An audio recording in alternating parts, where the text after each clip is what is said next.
Nick, how impressive was Dame's performance last night? Dame continued his absolutely remarkable run. And I'm going to evoke a name here that I think once we have the full lens of history, this season will be remembered in part 4, and that name is Kobe Bryant. Let me remind the audience that in the Lakers' first game after the tragic passing of Kobe Bryant, they were playing Dame and these Blazers. And Dame led his team to victory with 48 points in a game that Carmelo, remember, didn't play as he was grieving the death of Kobe. And Dame talked after the game about his relationship with Kobe. And the reason I bring that up is what Dame has done over these last 3 games, Broussard, reminded me acutely of the last great moments we saw from Kobe on the basketball court aside from his final game. Kobe's last great season was 2013. And late in the 2013 season, as the Lakers were fighting for their playoff lives, they suffered a bad loss, believe it or not, to the Clippers when Kobe played very poorly. And Kobe responded to that with a 3-game stretch up until he snapped his Achilles, where he played nearly every minute, where he averaged nearly 40 points per game, and where the Lakers won 3 consecutive elimination games to keep their season alive. Fast forward to 7 years later, what we saw this week, the Portland Trail Blazers lose a terrible game to the Clippers, where Dame falters at the end, and he responds with a 3-game stretch of elimination basketball of averaging an impossible 51-9 over these 3 games. He scored 154 points, Broussard. If he had scored 145, they'd have gone 0-3. He scores 154, and they go 3-0 and squeak out every one of those wins in the final moments. And so you hesitate to evoke his name, but it was Mamba-esque what we saw from Damian Lillard over these 3 games just to keep the Blazers' season alive, Chris. Now, interesting story in comparison, Nick. And, you know, you don't really think of Kobe when you think of Dame. Maybe you do mentally, because obviously both have what Kobe called the Mamba mentality. Dame is a killer. He is clutch. But they do it so differently. You know, Dame does it with the 3-pointer. Obviously, they're right there from the logo. And can we stop calling that a 35-footer? How is that 35 feet? That's got to be like 40 feet. Thank you. You know, the half exactly right. Is what?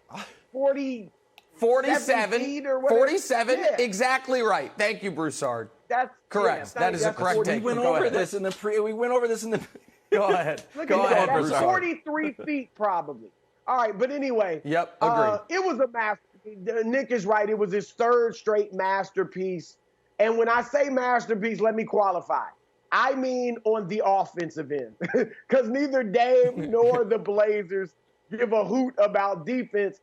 But that's part of what made Dame's performance also so great, is that he did get 2 steals in the 4th quarter. With 1:12 left, he steals the ball from Karis LeVert, which was a big play with the Blazers up 2. And LeVert was about as hot as Lillard was. And then C.J. McCollum finishes off Dame's steal with what turned out to be the game-winning jump shot. But Dame was fantastic, 12 points, 4 assists in the 4th quarter. And there was that stretch early in the 4th when it looked like the pressure was getting to a young Gary Trent Jr., and C.J. McCollum all of a sudden couldn't hit a 3. He didn't hit a 3 all night. And Dame carried them with 3 straight 3-pointers within a 3-minute stretch, including that 43-footer from the logo. And that kind of seemed to settle down Trent and McCollum. And then late, both of those guys made some big shots. So you can't say enough about what Lillard did. It was phenomenal. Like you said, Nick, 51-9. What else can you say?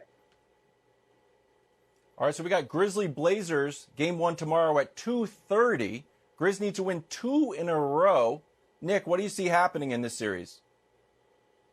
Well, the reason that all along I said I think the Grizzlies are going to be the team that makes the postseason is because I don't think that the 9 seed in this scenario is going to be able to win back-to-back elimination games against a team that's probably of equal talent. Now, the Grizzlies, of course, fell to the 9. The Blazers are healthier. The Blazers are better. You have to install the Blazers as massive favorites to advance. With that said, oddly enough, this play-in game Saturday, Broussard, is the least pressure the Blazers have had on them in a week. This is the first game they can lose and be fine since that Clippers game. Meanwhile, the Grizzlies, as by the way, America, I hope you cashed in, as guaranteed on this show yesterday, the Grizzlies annihilated a Bucks team that we knew was not going to try. We knew Coach Bud was going to give his guy, Taylor Jenkins, who'd been with him for a decade, a nice little olive branch into the postseason. So I wouldn't be shocked, Broussard, if the Grizzlies win on Saturday. But I will admit, Wildes has been high on the Blazers. I have not. I would be very surprised if the Blazers don't end up winning one of the two to advance over the weekend. Nick, I was going to let this slide until you started bragging about your call yesterday on Milwaukee and Memphis. This is the first of what will be many times over the next few weeks when you admit I'm right. Wildes was not the only one saying Portland was going to be in the playoff. I have said it as well. You don't have to say it right now, but, now you're picking Portland. Let him get in first. Let him get in first. That's not over yet. Let him get in. I'll let you go a little bit. All right. But anyway, I'm with you in that anytime you don't play defense, which Portland doesn't, you give the other team a shot. And Memphis has played them tough already. It was 1-1 in the regular season. They played early in the bubble, and Memphis was up 8 with less than 5 minutes to play. Now, they did have Jaren Jackson, who had 33 points in that game. We know he's out with injury right now, but it took the Blazers overtime to beat that Memphis team. And Nick, Portland knew even then they needed that victory. That was a huge game because they needed a win and they needed Memphis to have a loss. So I think Portland definitely is the team that ends up as the 8th seed and gets in the playoffs. But I wouldn't be surprised if Memphis pushed it to a second game. And Wildes, I know we're going to talk about it throughout the show and later about the potential Blazers-Lakers matchup and how big of a threat the Blazers are to go on a big run. I think it was Barkley last night who said he's got them going all the way to the NBA Finals now. The reality, there are two things to talk about with the Blazers. One is Damian Lillard being the human embodiment of an on-fire NBA Jam icon. The other one is that they once again are not even attempting on the defensive end. And the fact that the Nets, this Nets team with nothing to play for, had the ball down 1 with deciding we're just going to take the last shot. I think if it's a must-win game for the Nets, maybe they call timeout, maybe they go a little faster, but they're playing with house money. I mean, they are, Karis LeVert, if that shot is an inch and a half to the right, we're talking about the Blazers squandering another brilliant Damian Lillard performance. And I don't think the cavalry's coming for the Blazers defensively. Now, they still should be able to get 1 of 2 against the Grizzlies. But Dame is an amazing player, and this has been an amazing story.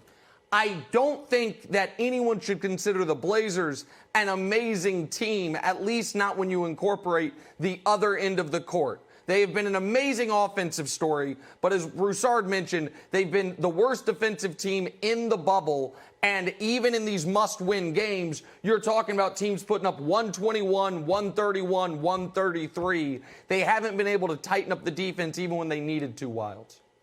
Thanks for watching. Subscribe here to get the latest from the show. Also, be sure to check out more of the best clips from First Things First, or go watch a few segments from our other shows on FS1.